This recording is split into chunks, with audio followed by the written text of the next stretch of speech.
Computer, guten Abend. Mein Name ist Anas Al-Hakim, ich bin 29 Jahre alt, ich bin Programmierer, Aktivist und Feminist. Durch meine Behinderung habe ich Empathie und Toleranz entwickelt und noch viele andere Eigenschaften, die ich nicht eintauschen möchte. Wenn ich noch ein Leben hätte, ich würde mich wieder für den Rollstuhl entscheiden. Ich liebe das Wort Freiheit. Meine Freiheit wird stark durch meine Umgebung bestimmt. Manche sagen, du bist halt behindert, aber ich sehe das eher so, meine Freiheit wird häufig behindert. Schon eine Stufe hat für mich etwas mit Freiheit zu tun. Generell kann ich sagen, ich bin nicht gern spontan, aber ich improvisiere sehr viel. Ich glaube, es braucht nicht nur gesetzliche, sondern auch zwischenmenschliche Veränderungen. Ich wünsche mir, dass wir mehr miteinander reden, statt übereinander. Für mich sind oft so kleine Dinge, die eine große Bedeutung haben.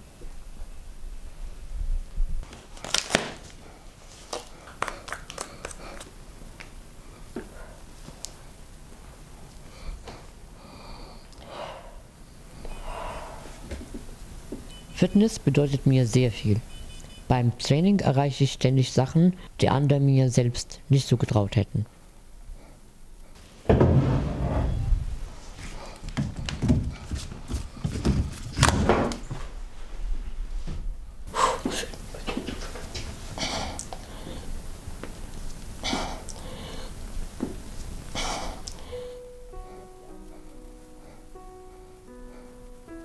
Aktiv zu werden war immer mein Wunsch.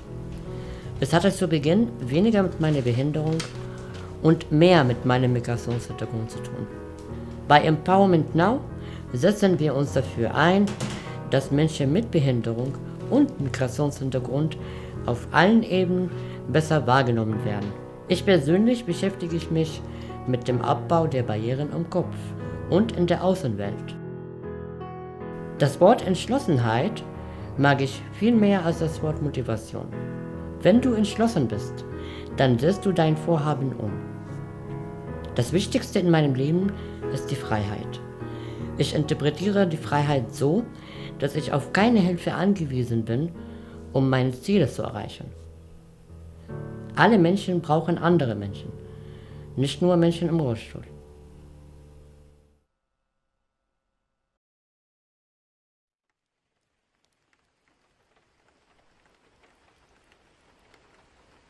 Die Stille stört mich nicht.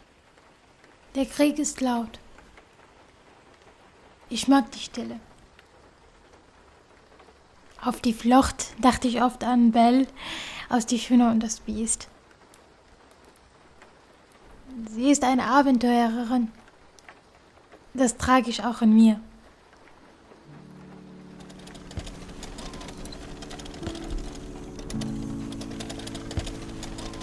Mein Name ist Nujin Mustafa. Ich bin eine geflüchtete Frau, Kurdin und Menschenrechtsaktivistin. Mein erstes Interview war gleichzeitig mein bestes. Ich gab es einem Reporter an der ungarisch-serbischen Grenze. Auf meine Lebenslust daran bin ich stolz. Doch was mich immer trifft, ist das überraschte Gesicht des Reporters. Es sagt, ungewöhnlich, dass du es bisher geschafft hast.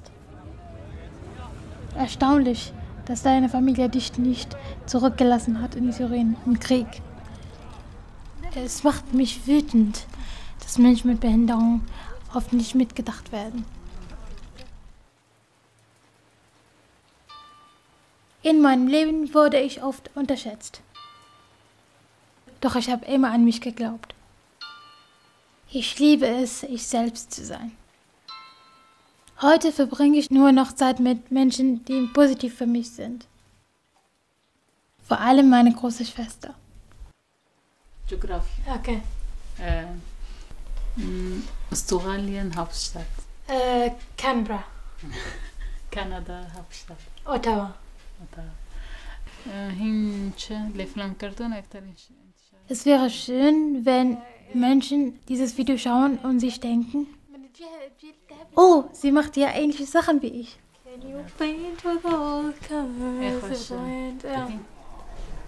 Okay. Oder sie regt sich über dieselben Dinge auf.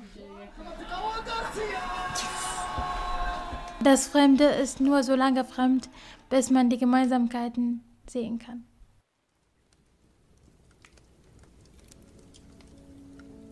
Ich bin eine geflüchtete Frau mit Behinderung. Mit dem Empowerment Now kämpfe ich dafür, dass Geflüchtete und Menschen mit Behinderung endlich gleichwertig von der Gesellschaft wahrgenommen werden. Unsere Fähigkeiten und unsere Träume sind nicht anderes als die von Menschen mit einem deutschen Pass und ohne Behinderung. Ich glaube an eine positive Zukunft für uns und ich glaube daran, dass wir sie verdient haben.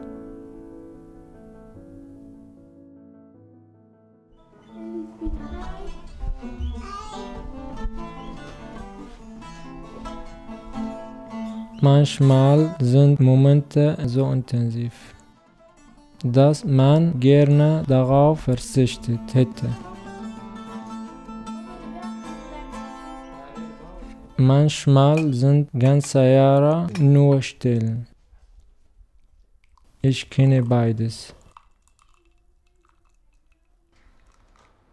Ich bin Mohammed Jolo, komme aus Aleppo und lebe seit 5 Jahren in Deutschland.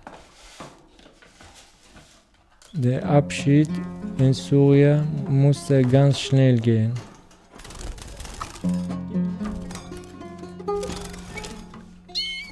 In Deutschland kommt mein Leben sehr langsam voran.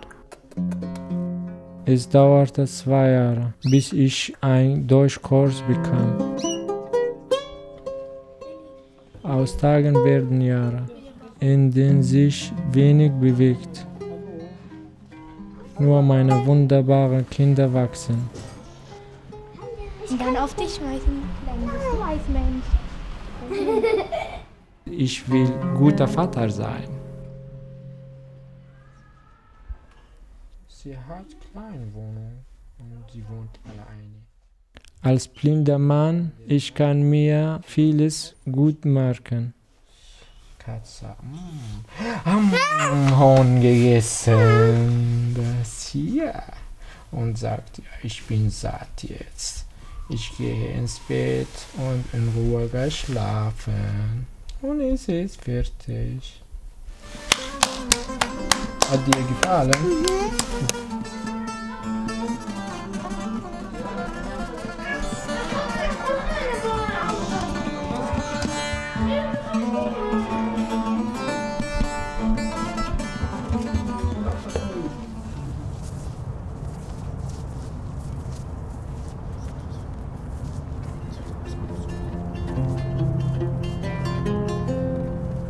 Wenn ich am Rhein sitze und musiziere, bin ich ganz bei mir. Ich habe eine besondere Beziehung zum Rhein. Er erinnert mich an Syrien. In Syrien habe ich Philosophie studiert. Die Einrichtungen in Deutschland sind nicht auf Bedürfnisse von blinden Menschen ausgerichtet. Es gibt keinen Deutschkurs in Blindenschrift. Ich bin bei Empowerment Now, weil ich die Situation von behinderten Leuten verbessern möchte. Bei Empowerment Now finde ich, mit den Leuten Veränderungen können wir machen.